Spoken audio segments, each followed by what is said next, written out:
Welcome to Uma's home. இன்றைக்கி ஒரு நீர்ச்சத்து காயை வச்சு ஒரு கூட்டு பண்ண போகிறோம். சவ் சவ் கூட்டு தாங்க. இது நம்ம அடிக்கடி சேர்த்துக்கிட்டா ரொம்ப நல்லது. நம்ம தண்ணி காய்கறி எல்லாமே நம்ம அடிக்கடி சாப்பாட்டில் எடுத்துக்கணும். இந்த கூட்டு செஞ்சு சாதத்தில் போட்டு சாப்பிட்டு பாருங்கள், ரொம்ப நல்லாயிருக்கும். வாங்க எப்படி செய்யலான்னு பார்ப்போம். ஒரு சவ் சவ் எடுத்திருக்கேன், பெரிய சவ் சவா. அதுக்கு பாசிப்பருப்பு ஒரு கப்பும் ஒரு 2 ஸ்பூன் கடலைப்பருப்பும் தண்ணியில் ஊற வச்சுருக்கேன். தேங்காய் ஒரு 4 டேபிள் ஸ்பூனு, அது கூட ஜீரகம் 2 பச்சை மிளகா, அது கூட 2 பூண்டு பல்லும் சேர்த்துக்குங்க.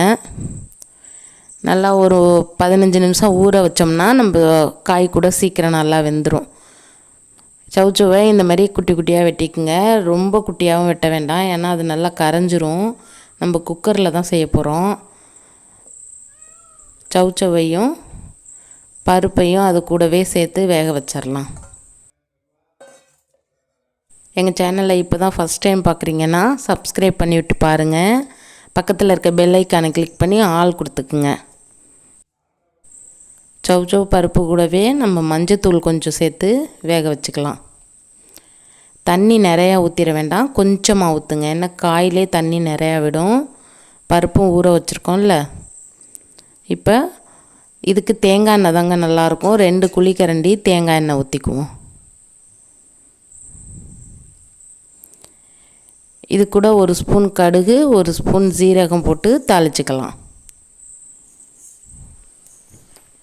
இதுக்கு ஜீரகம் தாங்க நல்ல ஃப்ளேவரு, அதனால் அரைக்கிறதுக்கு தேங்காய் கூடவும் சேர்த்துக்குங்க, தாளிக்கிறதுக்கும் சேர்த்துக்குங்க.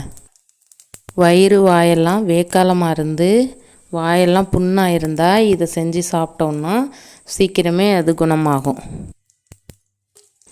இது கூட 2 வரமிளகாய், ரொம்ப சேர்க்க வேண்டாம், நம்ம புளிப்பு எதுவும் சேர்க்காததுனால காரம் அதிகமாயிரும். அதனால் காரமும் உப்பும் கொஞ்சம் கம்மியாகவே போடுங்க.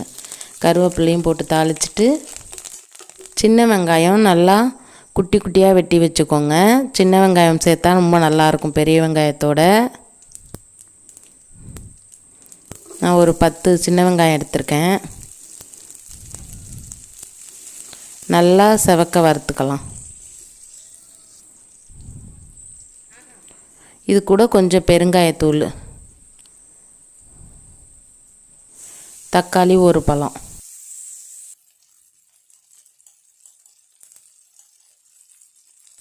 இது கூட சாம்பார் பொடி, நான் வீட்டிலே வறுத்து நுணுக்கி வச்சுருக்கேன் சாம்பார் பொடி போட்டிருக்கேங்க. இது ரொம்ப நல்லாயிருக்கும் சவ் சவ் கூட்டுக்கு. இப்படி உங்ககிட்ட இல்லைன்னா நீங்கள் கொஞ்சமாக மிளகாத்தூள் மல்லித்தூள் சேர்த்துக்கலாம்.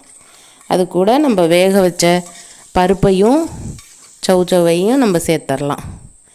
தேங்காய் கூட ஜீரகம் 2 பச்சை மிளகா 4 பூண்டு பல் போட்டு அரைச்சிருக்கேன், அதையும் சேர்த்துக்கலாம். குக்கரில் 3 விசில் வச்சுக்கோங்க. சவ் சவையும் பருப்பையும் 3 விசில் வச்சிங்கன்னா நல்லா வெந்துடும். சூப்பராக எம்மியாக ரெடி ஆயிடுச்சுங்க. லாஸ்ட்டாக தான் நம்ம உப்பு சேர்க்கணும்.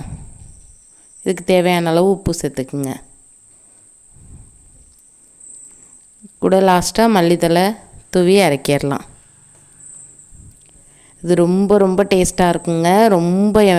ரொம்ப எனக்கு ரொம்ப பிடிக்கும். இதை நான் அடிக்கடி செய்வேன். நீங்களே இதை வீட்டில் செஞ்சு பார்த்துட்டு எனக்கு கமெண்ட்ஸில் சொல்லுங்கள். உங்கள் ஃப்ரெண்ட்ஸுக்கும் ஷேர் பண்ணுங்கள், லைக் பண்ணுங்கள். இது சப்பாத்தி கூட சாதத்து கூட எல்லாத்துக்கூடயுமே ரொம்ப நல்லாயிருக்கும். நான் நாளைக்கு உங்களை இன்னொரு வீடியோவில் பார்க்குறேன். தேங்க்யூ.